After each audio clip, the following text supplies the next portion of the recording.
அனைவருக்கும் வணக்கம். ஓம் ஸ்ரீ தட்சிணாமூர்த்தியை நமக. ஓம் ஸ்ரீ குரு ராகவேந்திரரை துணை.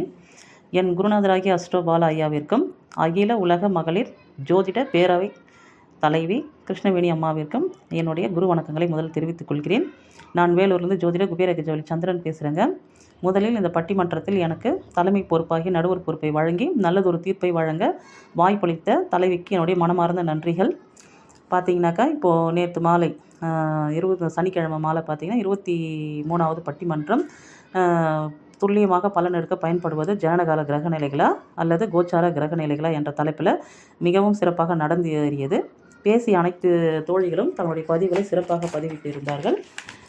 அதில் பேசிய அனைத்து சகோதரிகளுமே ஒவ்வொரு பாவகத்தையும் வைத்து எந்தெந்த விதமான பலன்களை எடுக்கலாம் எனவும் வர்க்க சக்கரங்களை வைத்து எந்த மாதிரி பலன் எடுப்பது என்றதை பற்றியும் ஒரு உதாரண ஜாதகத்தை விளக்கி அதில் நடப்பில் உள்ள திசையில் அடுத்தடுத்து வரக்கூடிய 9 புத்தியில் நடக்குள்ள பலன்களை பற்றியும் ஜோதிடத்தை யார் கற்கக்கூடாது என்ற விதிமுறையையும் ஜாதகத்தில் தோஷங்கள் யோகங்கள் எப்படி செயல்படுது அப்படின்றத பற்றியும் எந்தெந்த மாதிரியான நட்சத்திரங்களில் கிரகங்கள் இருந்தால் எந்த மாதிரியான பிதிர் சொத்தில் அனுபவிக்க முடியாது அப்படின்னக்கூடிய ஒரு சில தகவல்களையும் இப்போது ஜனன ஜாதகத்தை வச்சு 75%ம் அதே மாதிரி பண்ணால் கோச்சாரத்தை வச்சு 25% தான் பலன் சொல்ல முடியும் என்ற தலைப்பில் பேசிய 5 சகோதரிகளுமே சிறப்பாக பேசியிருந்தாங்க.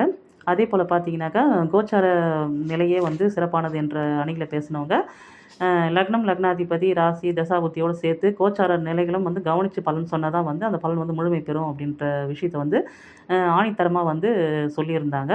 அந்த வகையில் பார்க்கும்போது பார்த்திங்கன்னா இன்றைக்கி நம்ம தீர்ப்புரை வழங்கக்கூடிய நேரம் இருக்குது. இப்போ பார்த்தீங்கன்னா இதிலிருந்து பார்க்கும்போது நம்ம ஒரு முடிவுக்கு வர வேண்டியுள்ளது.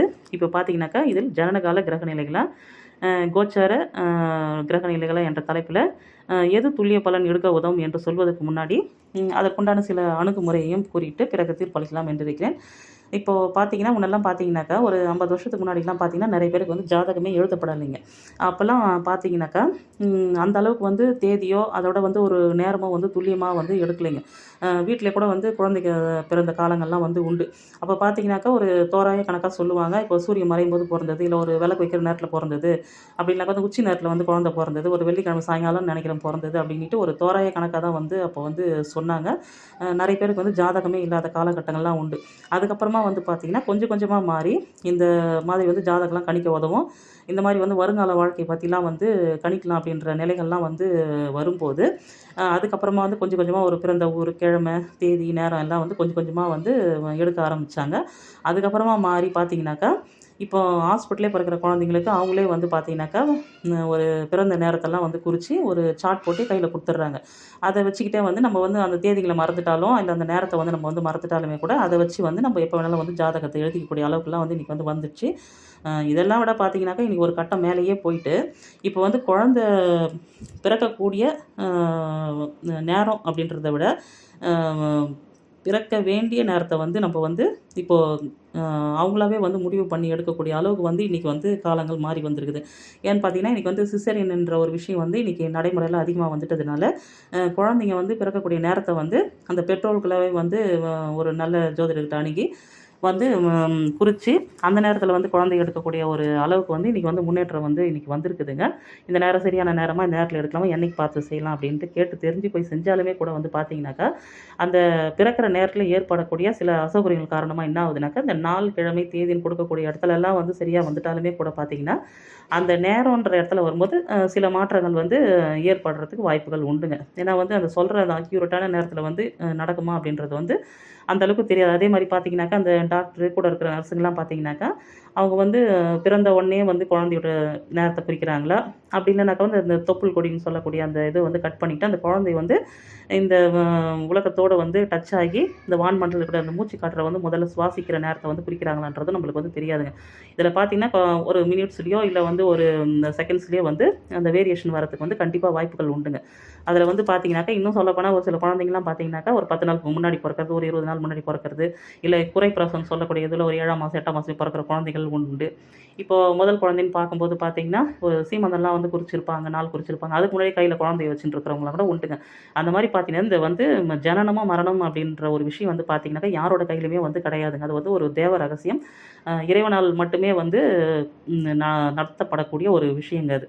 அதனால் பார்த்தீங்கன்னாக்கா என்னதான் நம்ம நேரத்தை வந்து பார்த்து குறித்து எடுத்தோம்னா கூட அந்த நேரத்தில் வந்து சில அதாவது வந்து நேரங்கள் வந்து மாறத்துக்கு வந்து வாய்ப்புகள் வந்து உண்டுங்க. அவங்களுடைய ஒரு தாத்தா பாட்டியோ இல்லை அவங்களோட மூதாதையர்களோ இல்லை பெத்தவங்களுடைய கர்ம வினைக்கு தகுந்த மாதிரி தான் அந்த குழந்தைங்க வந்து அந்த கர்ம தொடர்போடு தான் வந்து பிறக்கதே தவிர இது வந்து யாரோட கையிலையுமே வந்து இது வந்து கிடையாதுங்க. அப்படி பார்க்கும்போது பார்த்தீங்கன்னாக்கா அந்த ஜனனமாகக்கூடிய நேரத்தில் அந்த தாய் தந்தை குடும்ப உறுப்பினர்கள் வந்து ஆவலோட எதிர்பார்க்கறது போல மரணத்தை வந்து யாருமே வந்து எதிர்பார்க்கறது இல்லைங்க. எனவே வந்து பார்த்திங்கன்னா ஜனனமும் மரணமும் இறைவன் கையில் தான் இருக்குதே தவிர யார் கையிலையும் கிடையாதுங்க. அது ஒன்றுங்க. அப்புறம் பார்த்தீங்கன்னாக்கா அதே போல் பார்த்தீங்கன்னா அந்த குழந்தை வந்து ஜனனப்படக்கூடிய நேரத்தில் வான் மண்டலத்தில் கோள்கள் வந்து என்னென்ன நிலையில் இருக்குதோ சஞ்சாரம் செய்கின்றதோ பிறக்கும் நேரத்தின் அடிப்படையில் லக்னத்தோடு கூடிய ஒரு சார்ட் இருக்கும் பாருங்கள். அதுதாங்க அவரோட ஜென்ம சார்ட்டுங்க. இதுதான் வந்து லக்னம், இதுதான் ராசி, இந்த கிரக அடைகள் நிலை தான் இந்த சார்ட் அப்படின்னு சொல்லி ஒரு கட்டம் போட்டு நம்ம கையில் கொடுக்கப்படுகிற அந்த ஜாதகம் மட்டுமே வந்து நம்மளுடைய பிறப்பு ஜாதகம் மட்டும்தான். நம்ம வந்து காலம் வரைக்கும் வந்து கடைசி காலம் வரைக்கும் நம்மளுக்கு பேசக்கூடிய ஜாதகம் வந்து அவங்கவுங்க பிறப்பு ஜாதகம் மட்டும்தாங்க. அப்போ பார்த்தீங்கன்னாக்கா வந்து இதை வச்சு பார்த்தீங்கன்னாக்கா பூமியில் வாழ வரையில் வந்து வாழ்க்கை அமைப்பை கூறக்கூடிய ஒரு விஷயங்க இது. அப்போ வந்து கோச்சாரம் என்ற என்ன அப்படின்னு சொல்லி பார்த்தீங்கன்னாக்கா அன்றன்றைக்கு கோச்சாரம் என்பது அன்னன்னைக்கு பிறக்கக்கூடிய குழந்தைங்களுடைய ஜனன ஜாதகங்க அது. இப்போ பார்த்தீங்கன்னாக்கா அன்றைக்கு பிறக்கிறவங்களுக்கு மட்டும்தான் வந்து அது முழு பலனை வந்து செய்யுமே தவிர ஏற்கனவே வந்து பிறந்தவங்களுக்கு வந்து உண்டான ஜாதகத்தை வந்து இத்துடன் வந்து ஒப்பிட்டு பலன் எடுக்கலாமே தவிர ஜனன ஜாதகத்தில் வந்து பார்த்தீங்கன்னா ஒரு விஷயம் நடக்கணும் என்று இருந்தால் மட்டும்தாங்க நடக்கும். இப்போ சொல்லுவாங்க பாருங்கள், சட்டியில் இருந்தால் தான் அகப்பையில் வரும் அப்படின்னு சொல்லிட்டு. அப்போ வந்து ஜனனத்திலே வந்து நமக்கு வந்து யோகமாக செயல்படுமா தோஷமாக செயல்படணுமா அப்படின்ற நடக்கிற ஒரு அமைப்பு வந்து இருக்கணுங்க முதல்ல. அதுவும் பார்த்தீங்கன்னா அந்த நேரத்தில் வந்து தசாபுத்திகள் வந்து நம்மளுக்கு வந்து நடைமுறையில் வரணும். அந்த நேரம் பார்த்து வந்து நம்மளுக்கு இந்த கோச்சாரம் வந்து சப்போர்ட் பண்ணி வரும்போது அந்த கால நிர்ணயம் பண்ணிக்கலாம். அந்த டைமில் வந்து இந்த நேரத்தில் வந்து இது நடக்கும் அது நடக்கும்னு பார்த்து எடுத்துக்கலாம்.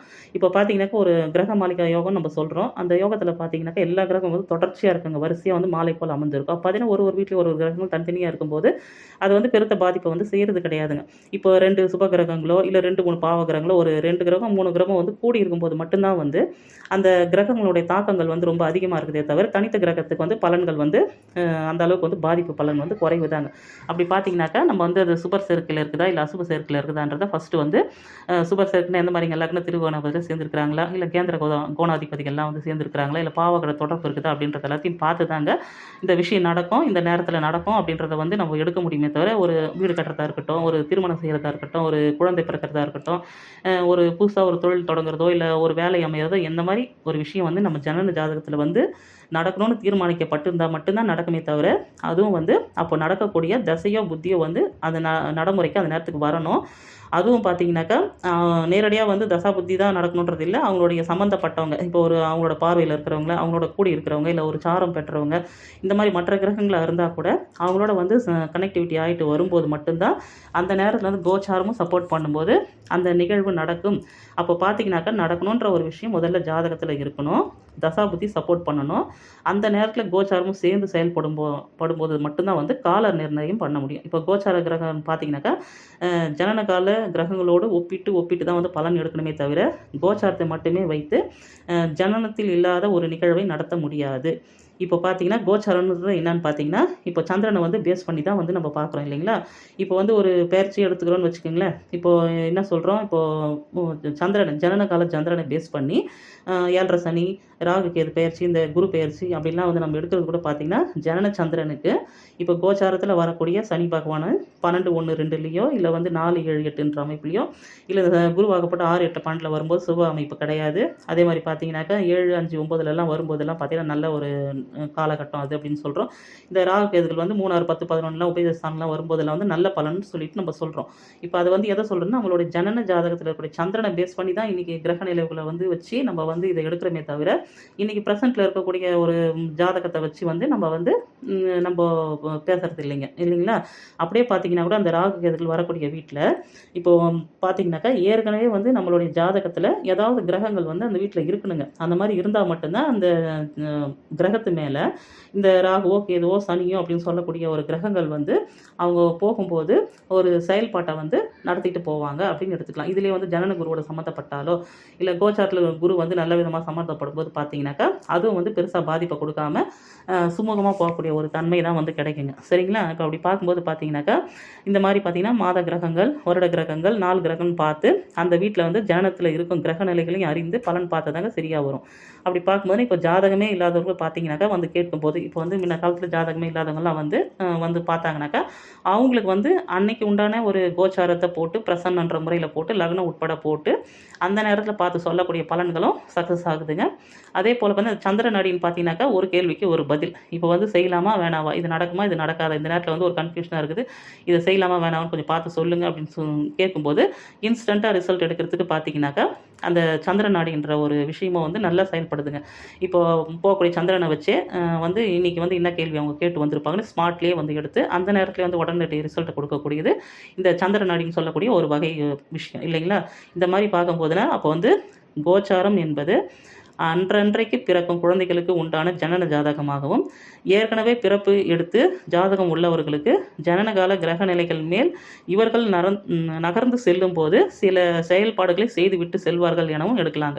அப்படி பார்த்தீங்கன்னா அந்தந்த வீட்டில் கிரகங்கள் இருந்தால் மட்டும்தான் காரக ஆதிபத்திய ரீதியாக பலன்கள் ப்ளஸ் ஆர் மைனஸாக நடக்கும்ன்றதையும் பார்த்துக்கலாங்க. இதில் அப்படி பார்த்தீங்கன்னாக்கா கோச்சாரத்தை வைத்து ஜாதகம் இல்லாதவர்களுக்கு பிரசன்னம் மூலம் பலன் எடுப்பதற்கும் ஏற்கனவே ஜாதகம் உள்ளவர்களுக்கு ஜனன கிரகத்துடன் கோச்சார கிரகங்களை ஒப்பிட்டு கால நிர்ணயம் செய்யலாமே தவிர கோச்சாரத்தை வைத்து 25% பலனும் ஜனனகால கிரக நிலையை வைத்து 75% வந்து பலன் கொடுக்கிறார்கள்னு சொல்லிட்டு எனது தீர்ப்பாக ஜனனகால கிரக நிலைகளே அவரின் வாழ்க்கையை ஏற்படுத்தும் நல்லது கெட்டதை தீர்மானிப்பவர்கள் எனவும் கோச்சாரத்தை வைத்து கால நிர்ணயம் செய்யலாம் எனவும் கூறி ஜனன ஜாதகமே என்று தீர்ப்புரையை வழங்குகின்றேன்.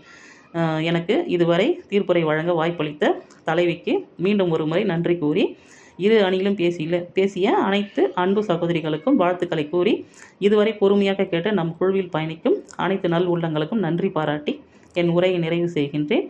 மீண்டும் அடுத்த ஒரு சந்தர்ப்பத்தில் சந்திக்கலாம். நல்லதே நடக்கும். நன்றி, வணக்கம்.